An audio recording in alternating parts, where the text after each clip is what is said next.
Со плати како во робовладетелско општество, работникот во Македонија никогаш не бил толку понижен. Но оваа власт не и се важни работниците, оти тие се гледаат само за себе. Порачаа денеска од синдикалните протести на кои своето незадоволство го изразија вработените во матичната служба, здравството, затворската полиција и други државни институции за кои велат дека имаат навредливи плати и никакви услови за работа. Мора на ова да се стави крај, бидејќи вака ако продолжи, многу ми е жал што ќе го кажам ова јавно. Не знам, се плашам све ќе останат овдека луѓе кои што се склони само на криминал, на корупција, честниот граѓанин, честниот работник ќе нема овдека најверојатно простор. Повеќе не може вака да се раководи Македонија како во овој период даназад. Сите се свесни како се раководи, меѓутоа жал сите молчиме. Мора да го кренеме гласот луѓе, иначе гледате што се случува. Тие бараат измени на законот за работни односи, но велат оваа власт ги лаже цела година и едноставно нема намера да мрдне ниту со мал прст за обичниот работник.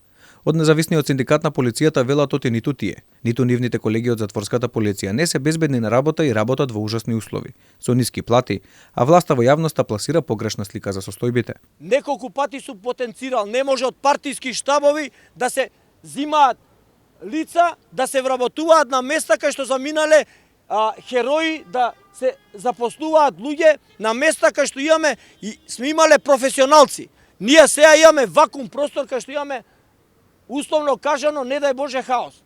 Господине министер, 8 години ви зборуваме дека во МВР има состојба која не е таква како што вие ја презентирате со вашиот партнер, Македонскиот полициски синдикат. Во здравството пак дел од вработените немаат ниту здравствено осигурување. Лишени од право на боледување или годишен одмор, синдикалците велат вака не се издржува. Работиме за 18.200 плата, без здравствено, без пензиско, без право на одмор, без боледување, никакво право фактички немаме ние. И после 5 години ми истекува договорот на 31 декември. И сакам да ги прашам господата, директори, министри за здравство, за финанси, дали, како ќе продолжиме натаму?